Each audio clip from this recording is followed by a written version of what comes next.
Bismillahirrahmanirrahim. Bismillahirrahmanirrahim. Assalamualaikum warahmatullahi wabarakatuh. Innal hamdalillah nahmaduhu wa nasta'inuhu wa nastaghfiruh wa na'udzu billahi min shururi anfusina wa min sayyiati a'malina. May yahdihillahu fala mudilla lahu wa may yudlil fala hadiya lahu. Asyhadu an la ilaha illallah wahdahu la syarika lahu wa asyhadu anna Muhammadan abduhu wa rasuluh sallallahu alaihi wa ala alihi wa sahbihi wa sallama tasliman katsira amma ba'd. Qala Allah ta'ala fil Qur'anil Karim, ya ayyuhalladzina amanu taqullaha wal tanzur nafsum ma qaddamat lighad wattaqullaha innallaha khabirum bima ta'malun. Alhamdulillah bifadlillahi wa rahmatihi wa ihsanih, kita bersyukur dengan memuji Allah Subhanahu wa taala yang mutlak karena limpahan nikmat, rahmat dan ihsannya. Di malam ini kembali Allah mudahkan kita untuk berkumpul di rumahnya dalam majelis ilmu, dalam majelis ibadah. Mudah-mudahan Allah terima amal ibadah kita dan mudah-mudahan menjadi sebab dipermudahnya langkah kaki kita menuju surga Allah Subhanahu wa taala. Allahumma amin ya rabb. Insyaallah pada kesempatan malam ini kita akan melanjutkan kajian tentang fikih salat berjamaah. Ya, pada pertemuan lalu alhamdulillah kita sudah masuk pada pembahasan memperbanyak langkah ke masjid. Ya. Bahkan ke masjid yang paling jauh, yang lebih jauh. Ke masjid yang lebih jauh. Wal aktsar jam'an, dan yang lebih banyak jamaahnya. Ya. Dan tentunya pula yang lebih mengamalkan sunnah. Di sini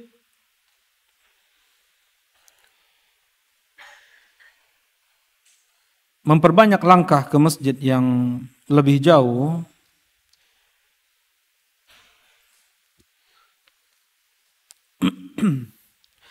karena keutamaan memperbanyak langkah tadi ya, memperbanyak langkah ke masjid. Yang satu dapat menggugurkan dosa, yang satu lagi dapat meninggikan derajat. Ya. Nah, dilakukan oleh sebagian sahabat Nabi Shallallahu Alaihi Wasallam.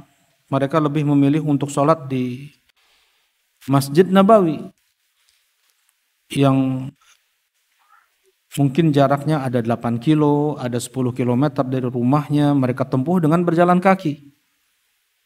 Dan tentunya karena keutamaan Masjid Nabawi, kemudian keutamaan sholat di belakang Nabi Sallallahu Alaihi Wasallam, ya, dan yang lebih banyak juga para jamaahnya. Semakin banyak jamaah, semakin banyak pahalanya. Ya, nah sedikit ya. Kita ini bermuamalah dengan manusia. Ada yang seperti gizi. Yang kedua ada yang seperti obat. Yang ketiga ada yang seperti racun. Nah, kita bermuamalah dengan manusia, ada yang seperti gizi yang tidak mungkin bisa kita lepas dari mereka. Kita selalu membutuhkan mereka untuk mengingatkan kita ketika kita khilaf, ketika kita sedang jatuh pada dosa, maksiat. Ada yang mengingatkan kita. Nah, untuk menyemangati kita dalam beribadah, memacu kita dalam beramal soleh. Mereka para ikhwah, saudara-saudara kita yang bisa menguatkan kita dalam tauhid, menguatkan kita dalam sunnah Nabi SAW, beristiqomah di atas Islam, di atas iman. Nah, mereka lah yang seperti gizi. Gak bisa kita lepas dari mereka, ya. Dan bermujalasah bermajelis dengan mereka menambah ketakwaan kita. Yang pertama. Yang kedua adalah yang seperti obat.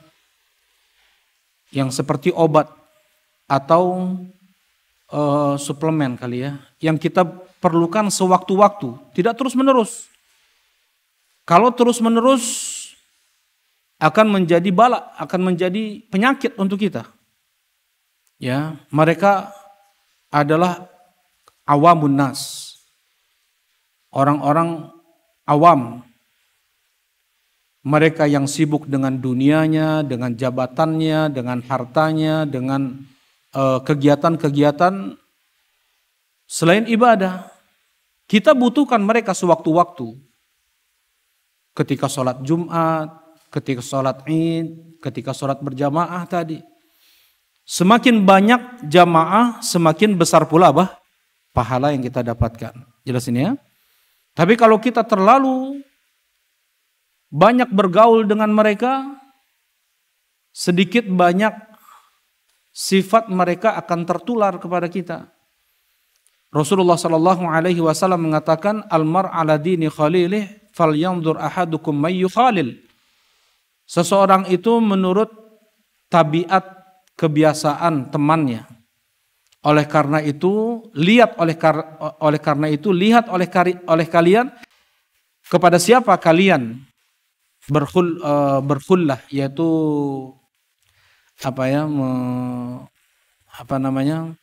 orang yang dia cintai dilihat, orang yang dia idolakan itu dilihat. Karena sedikit banyaknya akan mempengaruhi. Kemudian yang ketiga seperti racun. Racun, mereka orang-orang yang mempunyai pemikiran syubhat, yang bisa merusak agama kita, atau mereka yang bisa menggoda kita untuk jatuh pada maksiat syahwat. Nah, kita berhati-hati nih dengan mereka nih, waspada kita dari mereka. Ya, kita jangan sampai berduduk-duduk dengan mereka, jangan coba gimana nyicip racun sedikit berpengaruh enggak misalnya. Nah, yang seperti ini harus hati-hati. Nah, di sini kesesuaian dengan bab dalam pembahasan kita adalah mereka sebagian sahabat lebih memilih untuk sholat di Masjid Nabawi karena yang lebih banyak jamaahnya. Nah, demikian pula ketika ada satu masjid di sana lebih banyak jamaahnya, lebih sesuai dengan sunnah Nabi SAW dalam hal ibadahnya, akidah dari imamnya, maka ini lebih afdal tentunya. Ya, dan ini perlu diperhatikan. Kita boleh untuk sholat di tempat yang lebih jauh, ya, daripada masjid yang ada di dekat rumah kita. Tetapi kalau seandainya kita akan menjadi buah bibir mereka, akan menjadi pembicaraan, ya, mereka, maka ada sesekali waktu kita sholat bersama mereka. Jangan sampai kita tinggalkan mereka sama sekali, justru menjadi sebab dakwah untuk mereka nih. Nah, kalau seandainya bisa dengan sebab kita sholat bersama mereka menjadi sebab kita bisa menyampaikan tauhid, kita bisa menyampaikan sunnah, ya itu dilakukan, itu ditempuh, justru itu lebih baik. Ya, justru itu lebih baik daripada seseorang dia terus sholat di tempat yang lebih jauh daripada masjid yang di dekat rumahnya. Jelas ini ya. Karena ud'u ila sabili rabbika bil hikmah wal mau'izatil hasanah wajadilhum billati hiya ahsan. Wal takum minkum ummatun yad'una ilal khair wa ya'muruna bil ma'ruf wa yanhauna 'anil munkar. Rasulullah SAW berkata,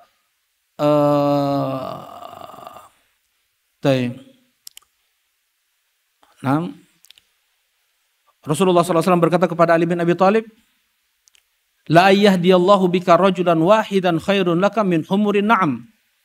Allah Subhanahu wa taala memberi hidayah kepada salah seorang di antara mereka karena sebabmu itu lebih baik bagimu dari sekian banyak unta merah.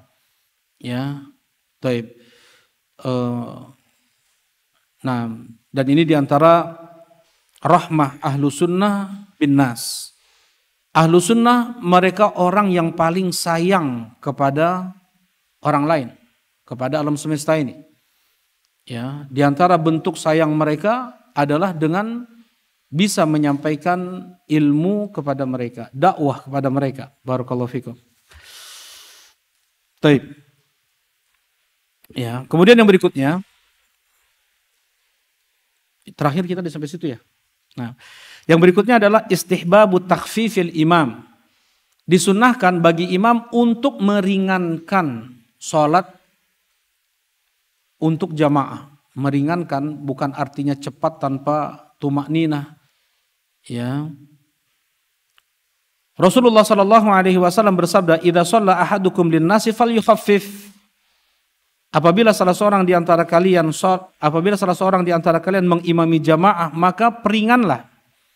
Fa inna minhumud dha'if was-saqim wal-kabir. Karena ada di antara para jamaah itu lemah fisiknya, atau sedang sakit, atau sepuh. Dalam riwayat yang lain, wadal hajah, ada yang mempunyai hajat. Wa idza shalla ahadukum li nafsihi falyutawwil masya. Dan apabila salah seorang di antara kalian salat untuk diri sendirinya, salat sendiri, maka perpanjanglah semaunya. Nah, dan ini pernah bagaimana Mu'adz ibn Jabal radhiyallahu taala anhu, beliau mengimami orang kompleknya, orang kampungnya dengan membaca surat Al-Baqarah di salat Isya. Ya, panjang 3 juz. Kemudian Rasulullah sallallahu alaihi wasallam marah kepada Mu'adz ibn Jabal. Mu'adz berijtihad. Ya. Dan disinilah seorang mujtahid bisa salah. Ya, seorang ulama itu sangat mungkin salah. Jadi kaidah yang dipakai oleh kebanyakan orang, mana mungkin ulama salah. Ya. Itu kaidah yang menyesatkan. Kita katakan sangat mungkin ulama untuk salah. Siapa ulama terbaik di alam semesta ini selain para nabi dan para rasul? Siapa? Abu Bakar As-Siddiq, Umar bin Khattab, Utsman bin Affan, Ali bin Abi Thalib. Mereka ulama terbaik di alam semesta ini dan sempat salah dalam ijtihad, melarang haji tamattu. Abu Bakar, Umar, ya, melarang haji tamattu. Kemudian ya Utsman ibn Affan salat di Arafah 4 rakaat zuhur, 4 rakaat asar, sampai beristirja. Abdullah ibn Mas'ud sebagian sahabat, inna lillahi wa inna ilaihi raji'un. Ini musibah nih. Utsman udah mengubah nih 4 rakaat jadi 4 rakaat zuhur, 4 rakaat asar. Kemudian para murid Abdullah ibn Mas'ud bertanya, kenapa engkau juga tetap ikut di belakang Utsman salat 4 rakaat zuhur, 4 rakaat asar? Al-khilaf syarr. Al-khilaf syarr. Perpecahan itu lebih buruk. Ya, nah jadi sangat mungkin siapa misalnya ulama yang memang spesialis di fannya, spesialis di fan dari funun ilmunya. Siapa itu? Al-Imam Syafi'i rahimahullahu taala. Beliau spesialis dalam bidang apa? Dalam bidang fikih. Ada saja kekeliruan beliau. Beliau mengatakan boleh bapak zina menikahi anak zinanya. Nah, boleh bapak zina menikahi anak zinanya secara biologis nih. Itu bapak zinanya tuh. Ya, kuat pendapat Imam Syafi'i rahimahullahu taala. Tetapi lebih kuat pendapat jumhurul ulama bahwasanya tidak boleh bapak zina menikahi anak zinanya.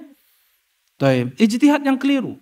Sebagian ulama Malikiyah membolehkan makan daging kucing, ya, membolehkan makan ular. Taib. Nah, Mu'adz ibn, jadi apa? Sangat mungkin ulama untuk keliru, untuk salah. Sangat mungkin. Nggak ada yang maksum. Berkata Imam Adz-Dzahabi rahimahullahu taala dalam kitab Siyar A'lamun Nubala, ketika beliau kalau nggak salah ya, di tarjamah Muhammad ibn Nasr al-Marwazi. Ini Muhammad ibn Nasr al-Marwazi seorang ulama besar. Beliau sangat kuat dalam memegang sunnah Nabi SAW. Apa kata beliau? Andaikan kita buka kesalahan para ulama, maka tidak selamat di sana Muhammad ibn Nasr al-Marwazi. Tidak selamat di sana Ahmad ibn Hanbal. Tidak selamat di sana fulan disebutkan. Oleh karena itu tidak semua ucapan para ulama itu kita ikuti. Tidak semua perbuatan ulama itu kita contoh. Yang sesuai dengan ucapan mereka, perbuatan mereka dengan Al-Quran dan Sunnah itu yang kita ikuti. Yang tidak sesuai itu ijtihad mereka dan mereka mendapatkan satu pahala. Mereka tetap mendapatkan satu pahala. Ya, andaikan keliru tuh. Ya, kemudian beliau juga mengatakan dengan mereka para ulama mempunyai kesalahan, maka setingkat apapun kesolehan seseorang, ketakwaan seseorang, keilmuan seseorang, dia tidak akan mencapai tingkatan nubuwah. Tidak akan mencapai tingkatan nabi. Begitu ya. Nah, karena itulah. Nah, ini bagaimana mereka para ulama mengerti seperti ini. Enggak seperti Ibnu Sina, kafir. Ibnu Sina kafir. Dia mengatakan kenabian, kerasulan itu bisa ditempuh. Orang kalau pinter ngayal, pinter ngomong, kemudian dia bisa mempengaruhi orang, bisa jadi nabi itu, bisa jadi rasul tuh. Ibnu Sina kafir dia itu. Akidahnya Jahmi, ya, Rafidhi, kemudian parah akidahnya. Allah Subhanahu wa taala enggak mampu untuk mengembalikan lagi manusia setelah manusia hancur menjadi tanah. Dia meragukan kuasa Allah Subhanahu wa taala. Ya, kalau manusia sudah tinggal ajbudz dzanab, sudah tinggal tulang ekor lagi, mana mungkin Allah bisa mengumpulkan dagingnya, darahnya, tulangnya yang sudah menjadi tanah. Padahal Allah Subhanahu wa taala mengatakan di surat Qaf, qad alimna ma tanqusul ardu minhum wa indana kitabun hafidz. Kami tahu bagaimana nanti tanah berkurang ketika nanti manusia dibangkitkan, ya, wa nufikha fis-sur fasu'iqa man fis samawati wa man fil ardi illa man syaa Allah thumma nufikha fihi ukhra fa idzahum qiyamun yanzurun. Dan ketika ditiupkan sur, tanduk besar oleh nafikh as-sur, dinukilkan ijma' oleh Ibnu Qayyim, Syekh Muhammad Al-Kharras dan yang lain kalangan para ulama bahwa itu adalah Israfil. Tapi tidak ada dalil jelas bahwasanya yang meniup sur adalah Israfil. Sebagaimana dikatakan oleh Syekh Sulaiman Ruhaili hafizahullahu taala. Wallahu alam siapa yang meniup sur kalau secara dalil pastinya. Ketika ditiupkan di nafkhah tiupan yang pertama, sa'iqa man fis samawati wa man fil ard. Mati semua yang ada di langit, semua yang ada di bumi. Ini dahsyatnya malakul maut ya. Dahsyatnya malakul maut. Malakul maut ini mencabut semua nyawa malaikat yang ada di langit dalam satu waktu. Manusia yang ada di bumi dalam satu waktu. Ya, binatangnya, serangganya dalam satu waktu, semua itu. Malakul maut. Al-maut, apa al-maut? Terlepasnya ruh dari jasad. Ya, dilepaskan ruh dari jasad oleh malakul maut dalam satu waktu. Illa man syaa Allah, kecuali yang dikecualikan oleh Allah Subhanahu wa taala. Siapa di antaranya? Malakul maut itu sendiri, Jibril, Mikail, Israfil. Ada athar dari Hasan Al-Basri rahimahullahu taala. Nah, ketika masa penantian ditiupkan sur yang kedua, Allah turunkan hujan 40 hari. Allah turunkan hujan selama 40 hari. Kemudian air hujan tersebut nanti akan mengenai apa?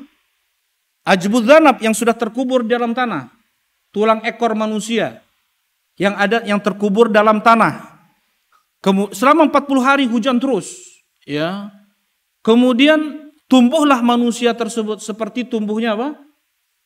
Tunas dari bijinya. Naam.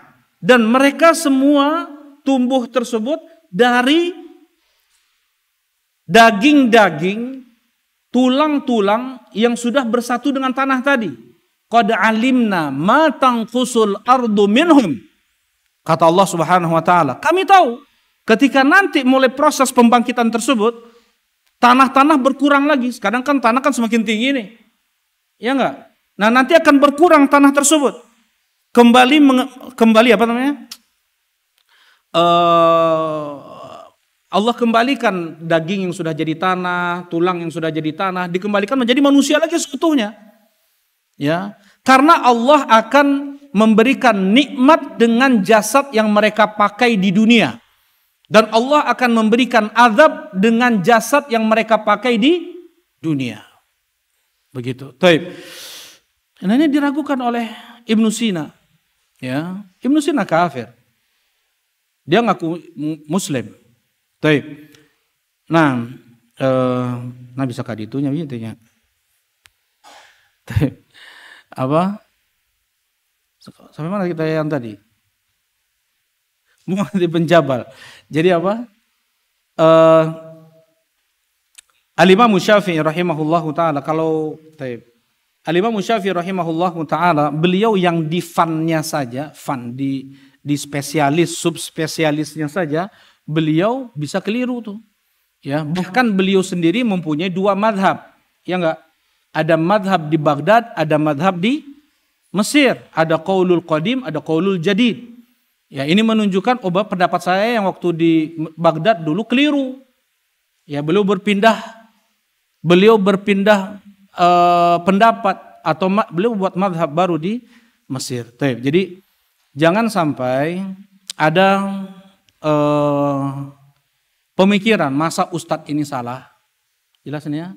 Masa ustadz ini salah, masa ulama ini salah.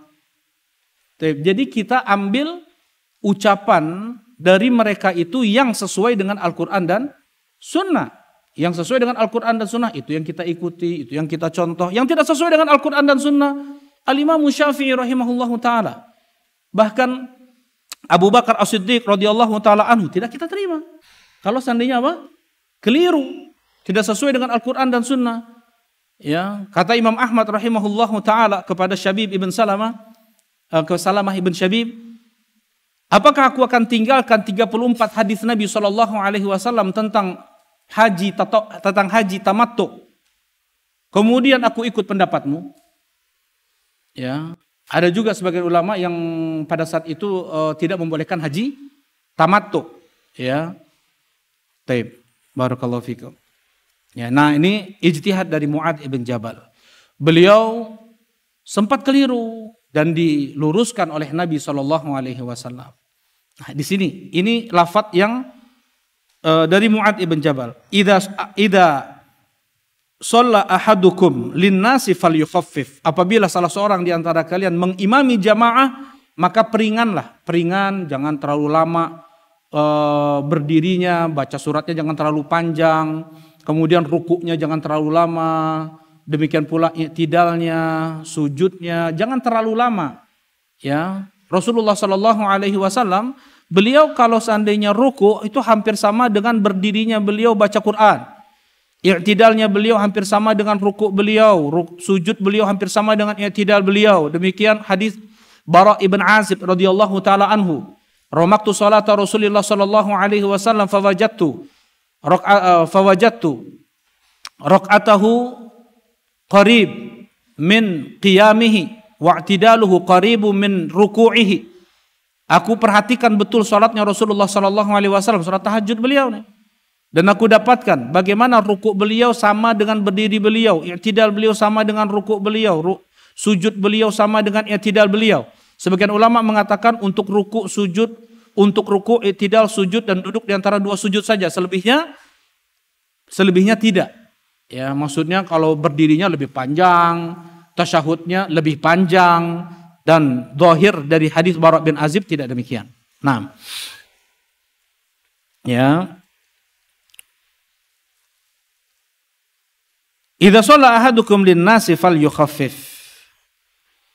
Apabila salah seorang di antara kalian mengimami jamaah maka peringanlah. Peringan di sini bukan artinya enggak tumakninah, yang terkejar-kejar, terburu-buru, tergesa-gesa. Subhana rabbiyal a'la, Allahu akbar, Allahu akbar, subhana rabbiyal azim. Sami Allahu liman hamidah, Rabbana walakal hamd, Allahu akbar, subhana rabbiyal a'la. Misalnya terburu-buru seperti itu, tidak ada ketenangan dalam membaca zikir ruku, dalam membaca zikir i'tidal, zikir sujud, tidak ada tumakninah, maka tidak sah sholatnya. Rasulullah SAW mengatakan kepada sahabat yang tidak tumakninah dalam sholatnya, irji' fasolli fa innaka lam tusolli, kembali lagi engkau sholat, engkau belum sholat. Maksudnya fal yukhafif di sini peringan, tidak terlalu lama. Kenapa? Karena di belakang mereka ada orang yang lemah, ada orang sakit. Nah, orang sakit pun boleh juga ke masjid. Ya, kalau dilihat sakitnya ini tidak akan menularkan kepada orang lain. Ya, kemudian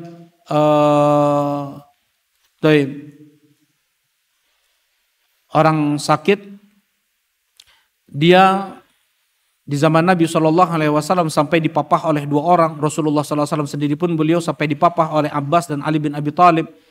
Ya boleh ya orang sakit untuk sholat di masjid. Wal kabir, orang yang sudah sepuh. Ada juga yang punya hajat. Ya, misalnya dia mau pergi ke rumah sakit, imamnya bacaannya panjang, yang seperti ini akan mengganggu kekhusyuan makmum tersebut. Wa idza shalla ahadukum li nafsihi falyutawwil ma syaa. Apabila salah seorang di antara kalian salat sendirian, maka perpanjanglah semau dia. Nah, kemudian Anas bin Malik radhiyallahu taala anhu diriwayatkan oleh Imam Al-Bukhari dan Muslim, "Ma sholaitu wara'a imami qattun akhafa sholatan wala atamma minan Nabi sallallahu alaihi wasallam." Belum pernah aku salat di belakang imam satupun yang lebih ringan salatnya dan sempurna daripada Nabi sallallahu alaihi wasallam. Enggak ada yang lebih sempurna, lebih ringan dan lebih sempurna daripada Nabi sallallahu alaihi wasallam. Gitu ya. Nah, terkadang Rasulullah sallallahu alaihi wasallam mau memperpanjang bacaan tapi enggak panjang-panjang banget sebenarnya. Kemudian beliau mendengar beliau mendengar tangisan bayi, ya. Kemudian diperingkas, ya. Yang asalnya mungkin mau baca antara 60 sampai 100 ayat. Kak, sholat apa itu biasa Rasulullah baca? Di sholat apa? 60 sampai 100 ayat? Sholat subuh. Di sholat subuh Rasulullah biasa baca 60 sampai 100 ayat. Mau memperpanjang bacaan beliau 60 atau sampai 100 ayat, tiba-tiba beliau mendengar tangisan bayi, langsung dipercepat. Ya, diperingkas, hanya baca 3 ayat aja atau 4 ayat aja. Ya, terlebih kalau seandainya kita tahu nih, wah ini ada saudara kita mau pergi ke rumah sakit, istrinya sedang sakit, harus ke IGD ini, dan dia tetap menyempatkan untuk sholat dengan kita nih, sholat subuh nih. Biasanya sholat subuh kita panjang.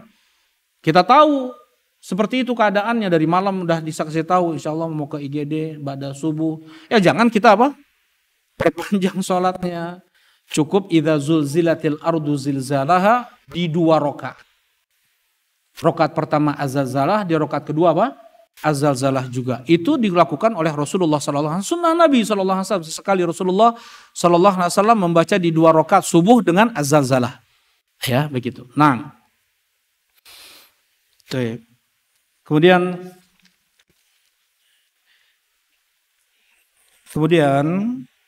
yang berikutnya adalah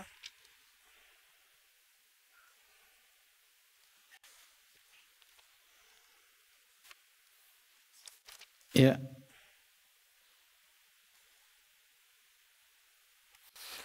apabila seseorang masuk masjid dan jamaah sudah selesai, apakah wajib dia untuk kembali sholat berjamaah? Ya. Apakah wajib bagi yang ini bukan masbuk berarti ya? Dia sama sekali belum mendapatkan rakaat bersama imam. Dia masuk sudah dalam keadaan jamaah selesai. Apakah dia wajib untuk melakukan sholat berjamaah? Nah, jawabannya adalah tidak. Ya, la tajib alaihi i'adatuha ma'al jamaah. Tidak wajib. Baik. Nah, Rasulullah Shallallahu Alaihi Wasallam, ini yang ini ya, mengulangi jamaah dalam satu masjid, apa hukumnya? Ya, apa hukumnya? Hukumnya boleh. Rasulullah Shallallahu Alaihi Wasallam berkata kepada salah seorang sahabat yang terlambat, "Man yatasaddaq ala hadza fayusalli ma'ah." Siapa yang mau bersedekah dengan sahabat ini? Ya, siapa yang mau bersedekah dengan orang ini, menemani dia untuk sholat? Dia sudah sholat. Ada salah satu jamaah yang sudah sholat bersama Nabi Shallallahu Alaihi Wasallam, ikut sholat bersama sahabat yang belum sholat, yang terlambat tersebut. Ya, kemudian salah seorang dari sahabat berdiri dan sholat bersama sahabat tersebut. Ini boleh untuk diadakan jamaah kedua dalam satu masjid. Ya, terlebih kalau masjid tersebut masjid pasar, masjid safar, ya, bukan masjid kampung, yang bukan masjid yang ada di komplek. Nah, sekalipun masjid yang ada di komplek untuk dibuat seperti ini sesekali tidak mengapa. Nah, tetapi kalau seandainya di satu masjid selalu ada 2 jamaah atau lebih, dan ini dilakukan terus-menerus, ya, di masjid komplek nih, di masjid kampung nih, dan menjadi kebiasaan orang tersebut, orang-orang di kampung tersebut melakukan jamaah kedua, jamaah ketiga, yang seperti ini tidak boleh, ya, karena akan terjadi perpecahan. Sebagian ini terjadi nih ya, terjadi di komplek ini. Sebagian nggak mau dia sholat di belakang imam tertentu. Jadi dia nunggu di luar. Beberapa orang nunggu di luar, nunggu jamaah pertama selesai. Setelah selesai, baru mereka buat jamaah baru lagi nih. Nah, yang seperti ini apa? Terlarang di dalam Islam. Ya, jelas ini insyaallah ya. Taib. Walima fihi minat tafarruqil kalimah, dan juga membuat orang malas untuk bersegera ke masjid. Ya, mereka nanti juga ada kok jamaah kedua, jamaah ketiga. Kalau seandainya seperti itu keadaannya, ini tidak boleh. Ya. Nah, dan bisa jadi justru menjadi sebab orang-orang mengakhirkan sholat pada waktunya. Baik. Jadi tapi kalau yang seperti ini di masjid safar, di masjid pasar, yang tidak ada imam rawatib tertentu, itu nggak ada masalah tuh, nggak ada masalah. Memang sampai berapa kali jamaah gitu ya, nggak ada masalah. Tapi kalau di masjid yang di sana ada imam rawatibnya, selalu itu dilakukan, ada rakaat kedua, ada jamaah kedua, jamaah ketiga, keempat, yang seperti ini terlarang. Barakallahu fikum. Nah, berapa detik lagi? 1 detik lagi. Kita lanjutkan insyaallah ba'dal isya. Alhamdulillah wa sallallahu ala rasulillah. Assalamualaikum warahmatullahi wabarakatuh. Bismillahirrahmanirrahim. Assalamualaikum warahmatullahi wabarakatuh. Alhamdulillah wassalatu wassalamu ala rasulillah, amma ba'd. Nah, kita melanjutkan kajian tentang fikih salat berjamaah. Nah, tadi tentang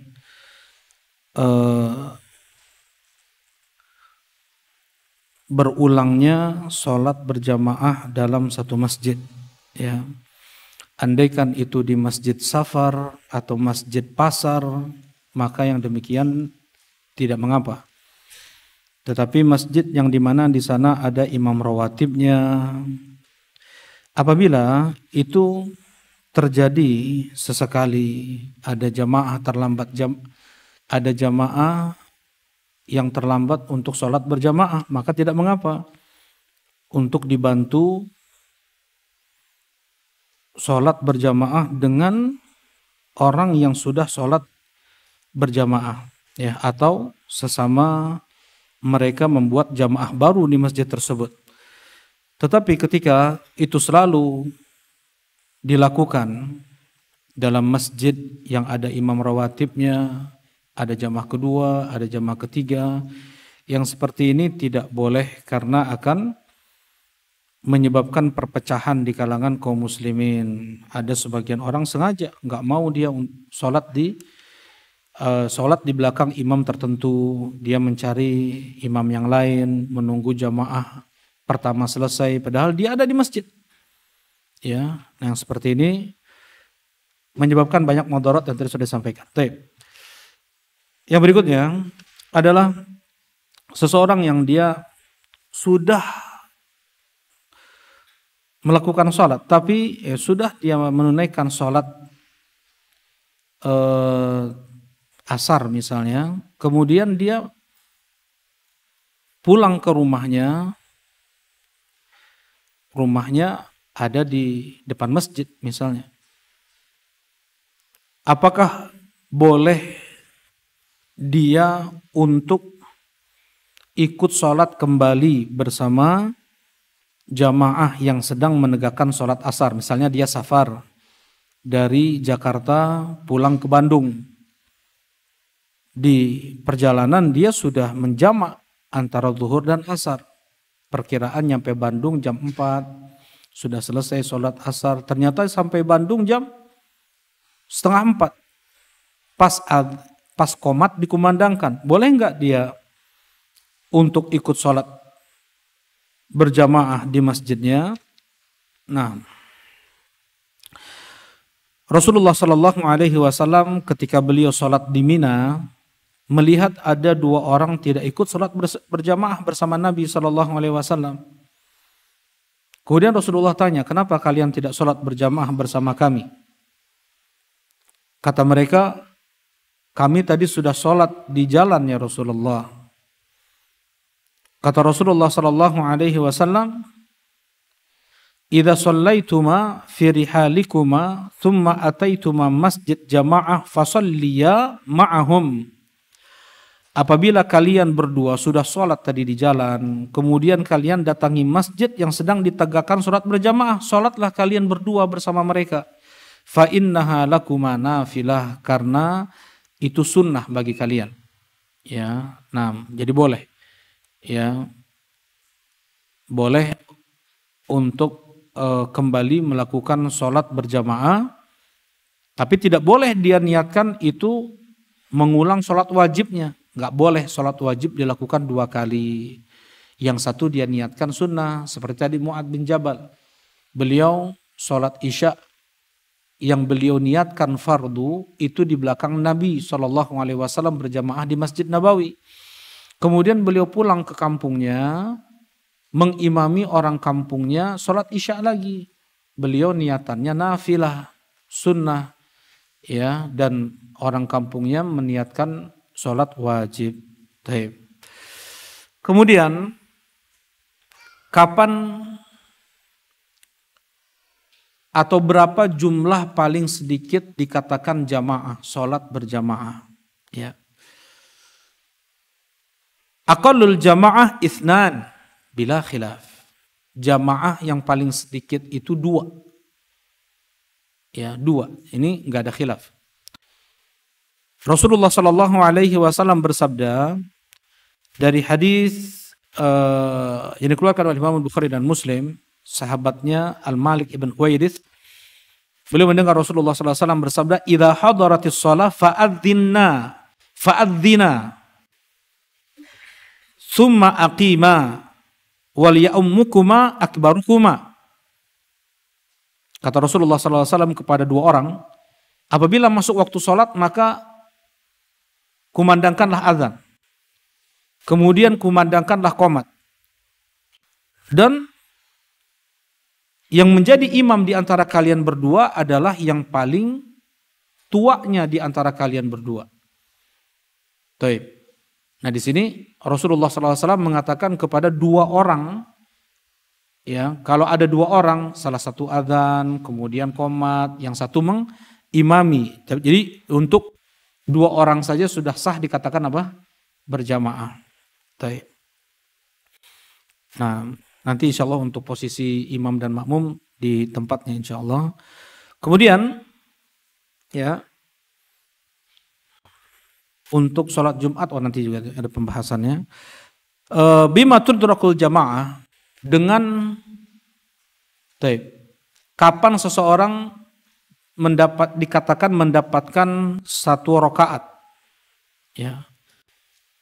Kapan seseorang dikatakan mendapatkan 1 rakaat bersama jamaah? Nah, tudrakul jamaah didapatkan sholat berjamaah dan mendapatkan rokaat dalam sholat apabila mendapatkan ruku. Ya. Dan dia pasti itu mendapatkan ruku bersama imam. Kalau ragu, karena ada sebagian ragu ya, masuk sholat takbiratul ihram, dia melihat imam udah berdiri. Nah dia tapi belum takbir, belum tasmi', mengucapkan sami Allahu liman hamidah. Dia ruku.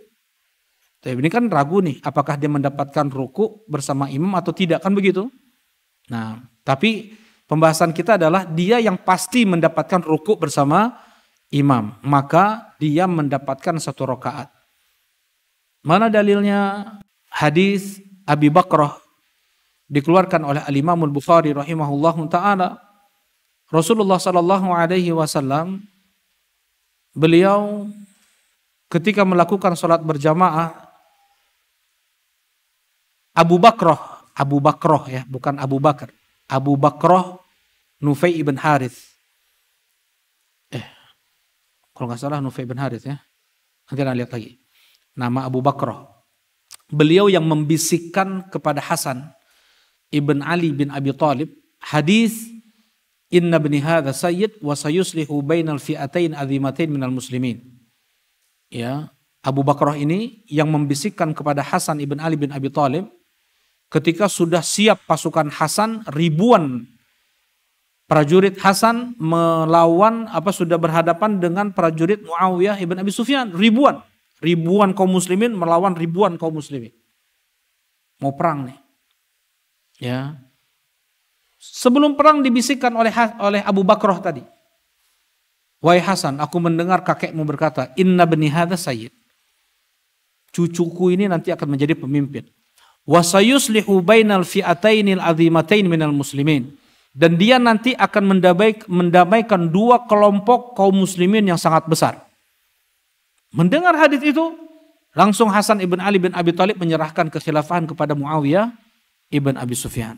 Ya, nah ini Abu Bakrah. Baik. Abu Bakrah melihat Rasulullah SAW sedang sholat, masuk ruku, langsung beliau dari pintu masjid ruku menuju shaf. Sholat jalan menuju shaf sambil ruku kayak gitu. Takbir di pintu. Ya, kemudian ruku jalan menuju shaf. Ya. Seperti itu kejadiannya diriwayatkan dalam Sahih Al-Bukhari. Selesai sholat, Rasulullah SAW karena mendengar suara gaduh ya, langkah kaki yang cepat seperti itu. Siapa tadi? Abu Bakar. Kata Rasulullah SAW, zadakallahu hirsan wala ta'ud.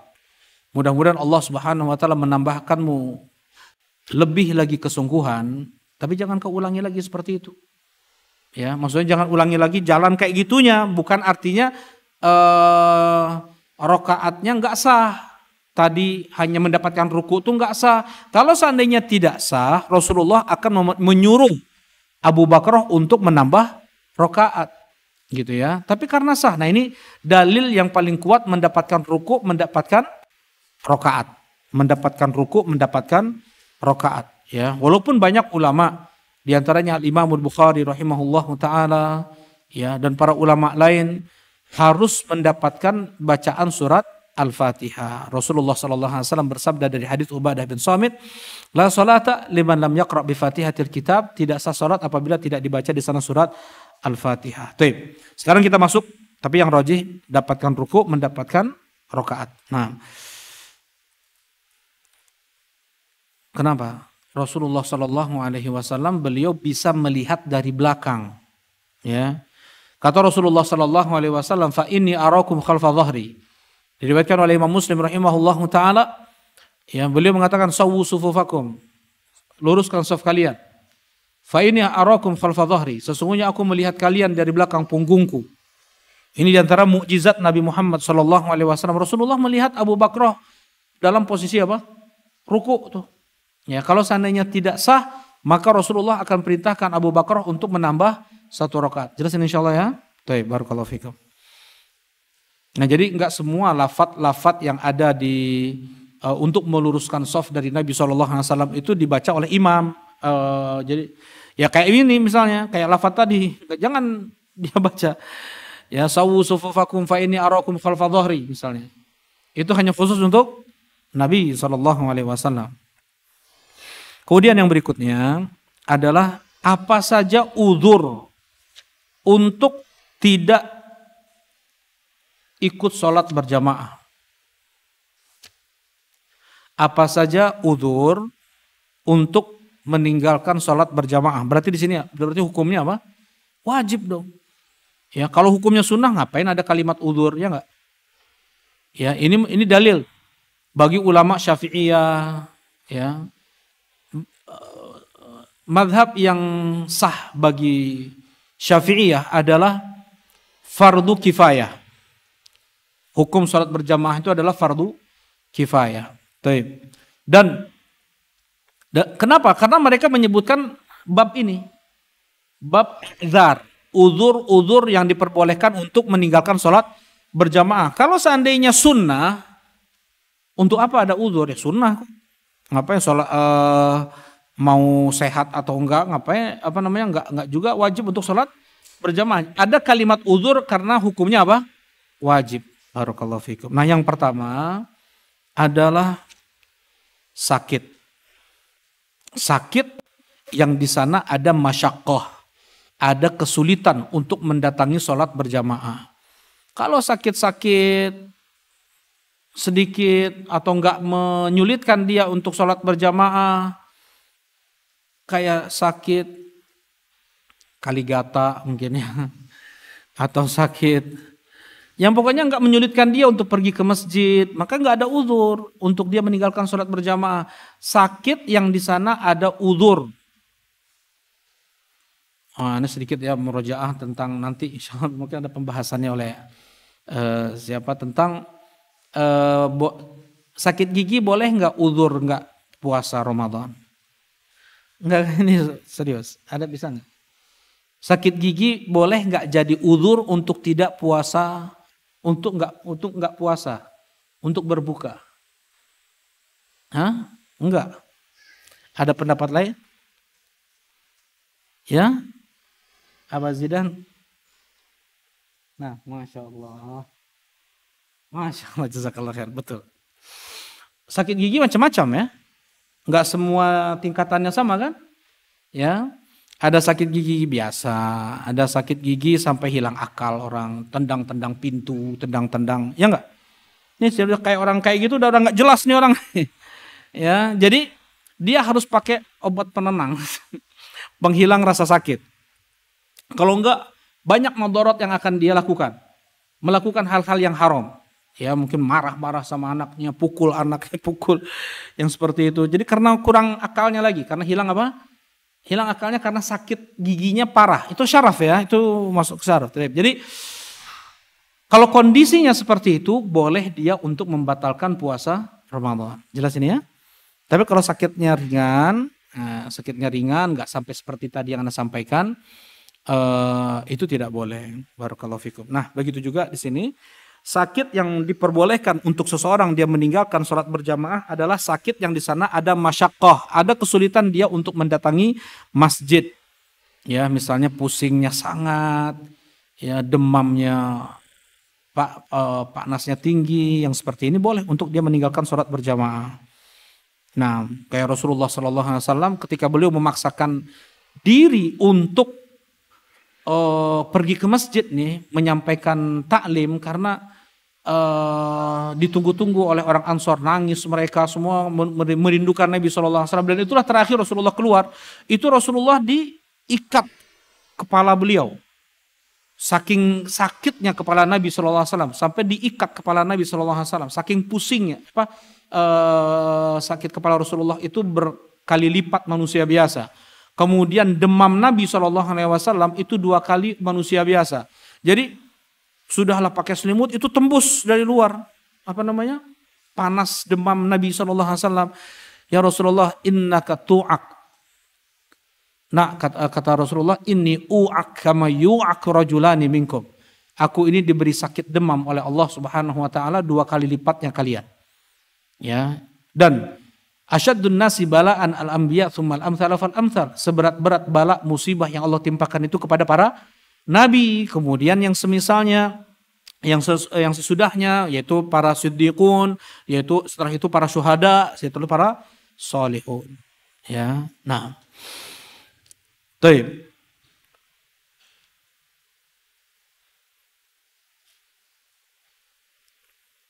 Dalilnya banyak sekali ya, bahwasanya orang sakit itu boleh untuk meninggalkan sholat berjamaah. Di antaranya yang Rasulullah Shallallahu Alaihi Wasallam yang terjadi pada beliau ketika beliau sakit, beliau bilang muru Abu Bakrin fal yusalli bin nas, suruh Abu Bakar yang menjadi imam. Beliau nggak bisa ke masjid, ya kurang lebih 15 hari atau 17 hari Rasulullah sakit. Nah, kemudian yang berikutnya adalah mudafa'atul akhbathain. Ya.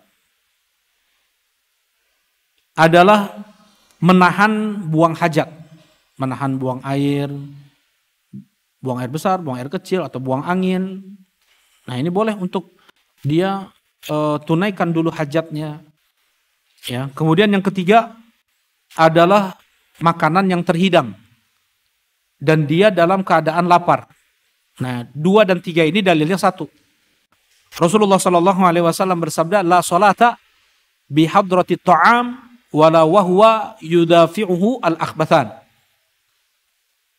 Tidak ditegakkan sholat bagi seseorang yang makanan sudah terhidang, sudah selesai masak istrinya nih, dia baru pulang kerja pas maghrib, qomat dikumandangkan, istrinya baru masak sambal pete tuh dengan teri. Nah, lapar banget, kehujanan, dingin, ya enggak? Qomat dikumandangkan. Melapar berarti dahulukan apa? Makan.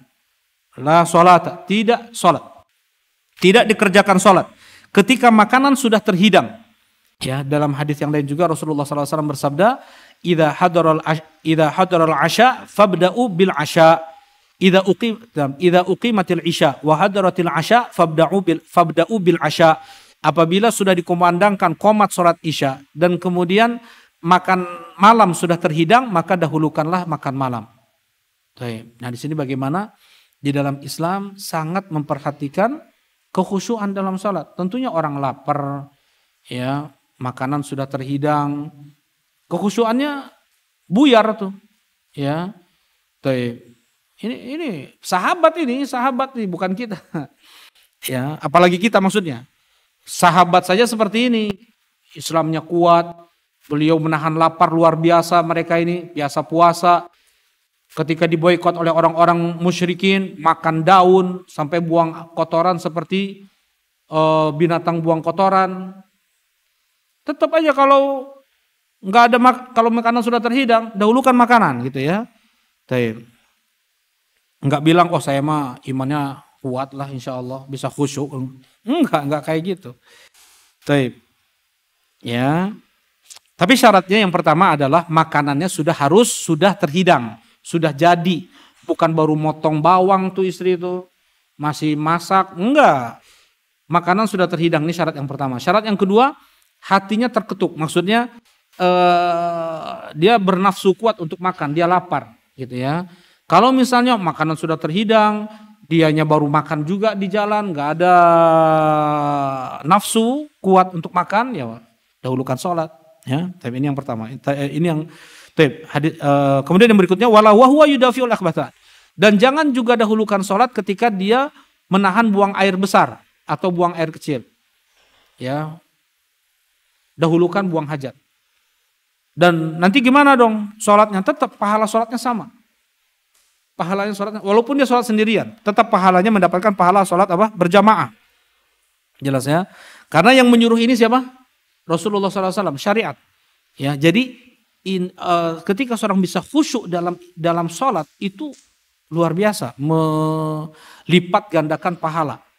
Ya, nah orang sholat berjamaah di masjid, tapi dia dia menahan buang air besar, dia menahan buang air kecil, dia bisa khusyuk nggak? Dia nggak bisa khusyuk dalam sholatnya, itu jatuh pahalanya. Ya, baik. Walau wahwa yudafi'ul akhbathan. Nah, walau wahwa yudafi'u al-akhbathain. Baik. Kemudian yang berikutnya adalah hujan atau dingin yang sangat atau salju, angin kencang atau jalan yang berlumpur. Nah, ini satunya. Hujan, dingin sangat, panas sangat juga, bersalju, kemudian angin kencang, jalan yang berlumpur, yang sulit dilalui. Enggak hujan nih, tapi jalan berlumpur, bekas hujan. Nah, yang seperti ini termasuk udzur untuk tidak sholat berjamaah. Dan bagi muadzin untuk menambahkan kalimat shollu fi rihalikum atau shollu fi buyutikum atau ala shollu fir rihal. Salatlah di rumah kalian. Nah. Dalilnya hadis Abdullah ibn Umar ibn Khattab radhiyallahu taala anhu dikeluarkan oleh Al-Imam Al-Bukhari dan Muslim. Rasulullah sallallahu alaihi wasallam menyuruh muadzin di saat malam dingin, hujan lagi pada saat itu di Madinah berarti ya. Di Mekah nggak akan sampai kayak gini nih. Ya, dan kalau dingin yang sangat, panas yang sangat di negeri kita kayaknya nggak begitu ya. Nggak ada sepertinya kayak gitu. Ya. Tapi kalau hujan mungkin jalan dari rumah ke masjid itu berlumpur, nah bisa. Rasulullah SAW menyuruh muadzin ketika di malam dingin dan hujan, ala sallu fir rihal. Ucapkan oleh engkau sallu fir rihal. Salatlah di rumah-rumah kalian. Nah.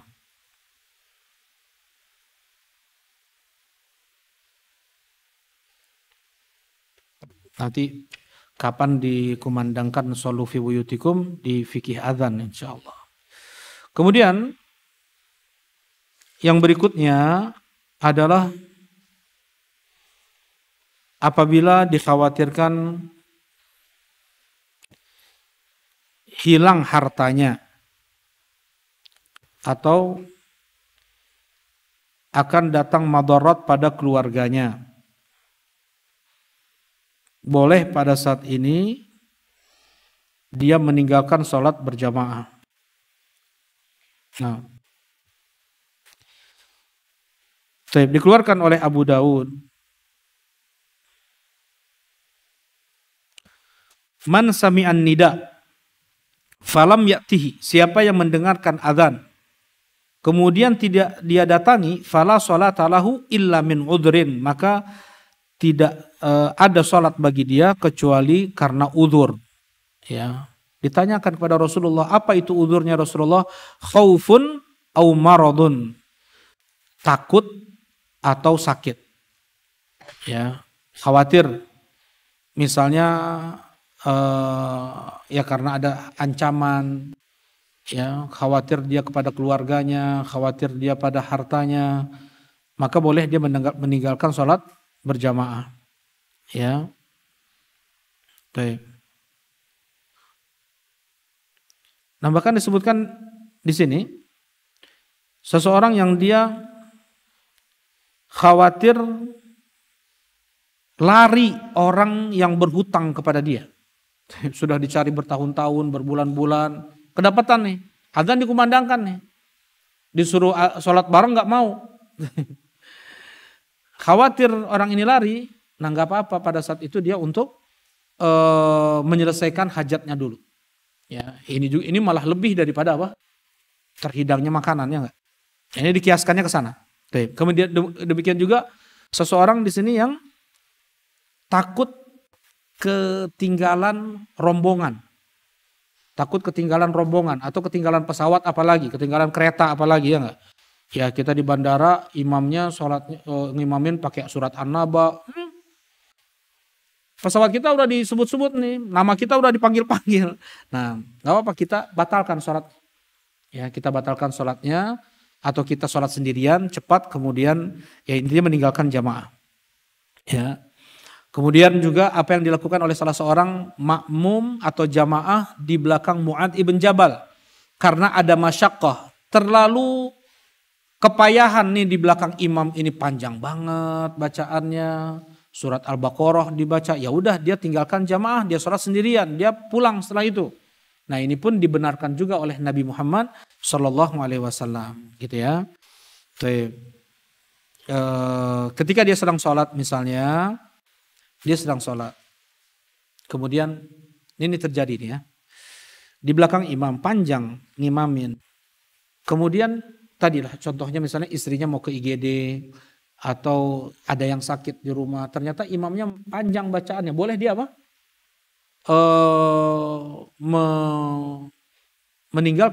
Meninggalkan jamaah dan dia sholat sendirian. Nah kemudian orang yang merawat orang sakit, kalau orang sakit boleh untuk meninggalkan sholat berjamaah, demikian pula perawatnya, ya, teman yang merawatnya, keluarga yang merawatnya. Terlebih ketika dikhawatirkan di saat itulah detik-detik sakaratul maut nih, dia tidak bisa mentalkin saudaranya tersebut, ya, khawatir pas dia pergi sholat berjamaah meninggal nih, nggak sempat mentalkin. Nah jadi dia terus mengawasi temannya yang sedang sakit atau saudaranya atau keluarganya. Nah ya, di sinilah bagaimana ya Islam sangat menimbang maslahat dan mafsadat. Enggak sholat berjamaah wajib, jadi enggak apapun udzur, enggak dia lihat, enggak seperti itu.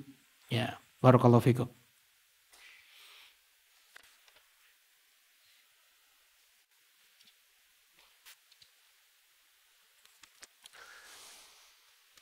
Nah, kemudian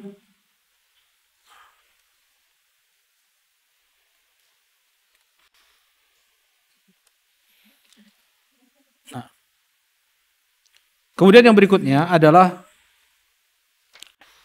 italatul imam ar-raka'atul ula. Disunahkan bagi imam untuk memperpanjang rakaat pertama daripada rakaat kedua. Hadis Abi Qatadah. Hadis ini dikeluarkan oleh Al-Imam Al-Bukhari dan Muslim. Anna Nabiya sallallahu alaihi wasallam kan yutawilu fi raqatil ula min salatil dhuhr wa yuqassiru fi tsaniyah wa yaf'alu dzalika fi salatis subh. Bahwasanya Rasulullah sallallahu alaihi wasallam beliau memperpanjang rakaat pertama dari salat zuhur, kemudian beliau peringkas di rakaat kedua. Yang beliau lakukan itu juga di salat subuh.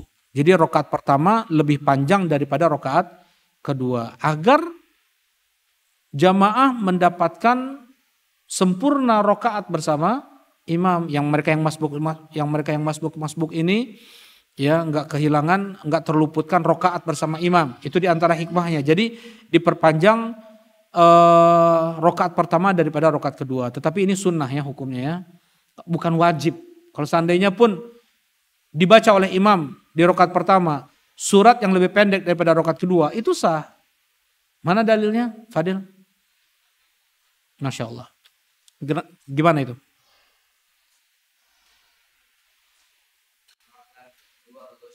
Dan kemudian kenapa emang ya kalau ala-ala taib daripada al-ghasyiyah? Jazakallah khair. Rasulullah sallallahu alaihi wasallam beliau selalu membaca di sholat Jumat dengan seringnya ya, kadang seringnya Rasulullah SAW membaca di sholat Jumat rakaat pertama dengan Al-A'la, rakaat kedua dengan Al-Ghasyiyah. Ini seringnya. Di sholat Id begitu juga. Dan jelas kalau kita lihat bagaimana Al-Ghasyiyah lebih panjang daripada Al-A'la. Rakaat pertama Rasulullah baca dengan Al-A'la, rakaat kedua dengan Al-Ghasyiyah. Nah ini lebih panjang Al-Ghasyiyah daripada Al-A'la, tapi nggak begitu jauh bedanya, ya, tetapi sah. Intinya kalau di rakaat pertama itu dia baca surat yang lebih pendek daripada rakaat kedua, sholatnya apa? Sah. Tetapi sunnahnya hendaknya bagi imam memperpanjang rakaat pertama daripada rakaat kedua. Ini hadis Abu Qatadah dikeluarkan oleh Imam Al-Bukhari dan Muslim. Nah, sampai berkata para sahabat, fadhananna annahu yuridu bidzalika yudrikan nas ar-raka'atul ula. Kami yakin Rasulullah ingin agar, jadi dhon, kalimat dhon itu bukan hanya memperkirakan. Ya, jadi dzon itu terkadang artinya adalah yakin. Kami yakin Rasulullah Shallallahu Alaihi Wasallam itu banyak dalilnya. Rasulullah SAW menginginkan agar orang-orang tidak terluputkan rokaat pertama. Makanya diperpanjang rokaat pertama dari rokaat kedua. Baik. Kemudian wajibnya makmum untuk mengikuti imam. Haram bagi makmum untuk mendahului imam atau membarengi gerakan imam. Ya, Rasulullah SAW bersabda, "Innama ju'ilal imam liutamma bih." Dijadikan imam itu untuk diikuti. Yang namanya diikuti, melakukan gerakan setelah imam melakukan gerakan salatnya. Baik. Fala takhtalifu alaih, jangan kalian menyelisih imam. Fa idza raka'a farka'u, apabila imam sudah ruku, maka rukulah kalian. Apabila imam mengucapkan sami Allahu liman hamidah, maka ucapkanlah oleh kalian Rabbana lakal hamd. Apabila imam sujud, maka sujudlah kalian. Nah, seperti itu. Jadi bergerak dulu imam. Sempurna baiknya, yang terbaiknya adalah ketika imam sudah selesai melakukan gerakan sholatnya, itu maksudnya rukuknya, baru makmum melakukan gerakan. Ya, hadis Bara ibn Azib radhiyallahu taala anhu, karena Rasulullah SAW idza sajada lam yahni ahadun minna dhahrahu hatta waqa'a Rasulullah SAW sajida. Hadis muttafaqun alaih. Bara bin Azib mengatakan Rasulullah SAW apabila beliau sujud, tidak ada di antara kami yang membungkukkan punggungnya sampai Rasulullah SAW benar-benar sujud. Jadi ini bisa dilakukan oleh yang shaf pertama, shaf kedua, gitu ya, melihat keadaan imam. Kalau imam sekalipun udah takbir imam nih, Allahu Akbar, tapi imam belum sujud sempurna, belum bergerak tuh. Sahabat belum bergerak. Lam yahni ahadun min adh-dhahra. Tidak ada di antara kami yang membungkukkan punggungnya. Dan rakaat kedua, ketiga, keempat mereka mengikuti orang yang ada di hadapannya. Karena mereka yang pertama ini melihat Rasulullah SAW sujud. Ketika Rasulullah SAW sudah benar-benar sujud, barulah kami membungkukkan punggung kami. Ini hadisnya muttafaqun alaih. Nah, ini yang sempurnanya. Yang bolehnya adalah bergerak setelah imam melakukan gerakan. Ya, bergerak setelah imam melakukan gerakan. Yang jelas tidak membarengi apalagi mendahului. Rasulullah SAW bahkan mengancam, "Amayakhsha alladzi yarfa'u ra'sahu qabla al-imam yuhawwilu Allah ra'sahu qabla ra'sal himar." Apakah tidak takut orang yang mengangkat kepalanya sebelum imam akan Allah ubah kepalanya dengan kepala keledai? Jadi dia orang bodoh, makmum yang bodoh, dibuat simbol kebodohan, yaitu himar, yaitu keledai. Ya, nggak akan mungkin mau secepat apapun gerakan makmum, dia nggak akan mungkin bisa mendahului imam tetap. Ya, jadi tidak boleh mendahului imam, membarengi gerakan imam, ini hukumnya haram.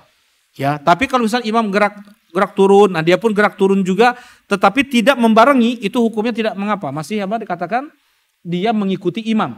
Ya, masih dikatakan dia mengikuti imam. Barakallahu fikum. Nah, untuk fikih imam, insya Allah dilanjutkan di lain waktu saja. Nah, mungkin ada yang mau ditanyakan, silakan. Ya, silakan.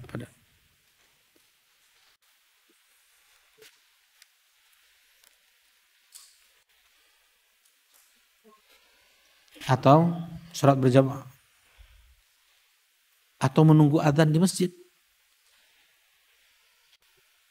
Oh, Masya Allah. Mana yang lebih afdal bagi makmum ya? Apakah sholat sunnah di rumah atau menunggu adzan di masjid? Masya Allah. Tetap hadis Nabi SAW mengatakan khairu sholatil mar' fi baitihi ilal maktubah, sebaik-baik sholat seseorang itu di rumahnya kecuali sholat 5 waktu. Ya, kecuali sholat wajib. Ya, mau itu sholat 2 rakaat sebelum subuh. Ya, sholat yang wajib dikerjakan di masjid hanya tahiyatul masjid. Gak boleh dia kerjakan di rumah tahiyatul masjid ya. Nah, dan masing-masing ada keutamaannya. Ketika seseorang dia datang ke masjid sebelum adzan dikumandangkan, dia ditulis sedang sholat, kan begitu, selama yang menahan dia di masjid itu adalah sholat. dia terus diberi pahala sholat oleh Allah Subhanahu wa taala. Masing-masing ada keutamaannya.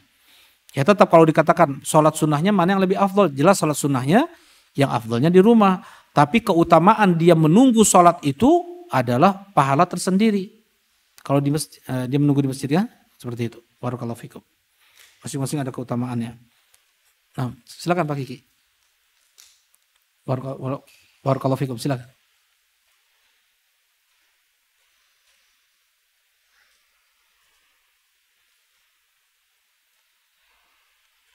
Enggak kedengaran Pak Kiki, Afwan.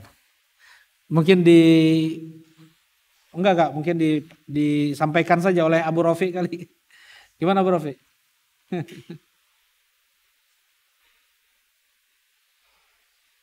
Apabila imam melakukan apa? Kunut subuh. Kunut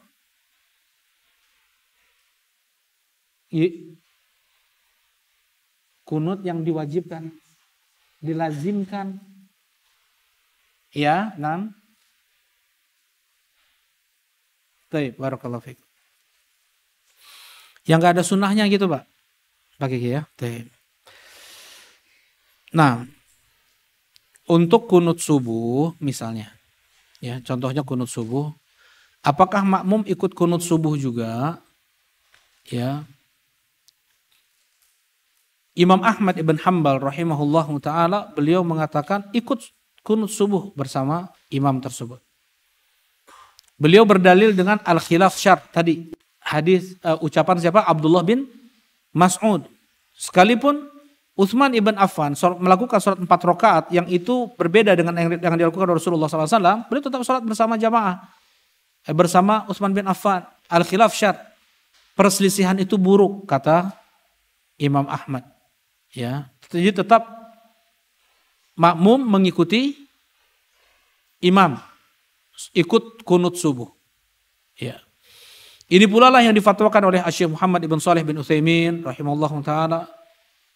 Pula yang difatwakan oleh Syekh Shalih Fauzan. Bahkan ketika kita diminta untuk menjadi imam di masjid di mana di sana orang-orang fanatik dengan kunut subuhnya. Maksudnya fanatik di sini gimana? Kalau tidak kunut subuh mereka ngulangi lagi sholatnya tuh.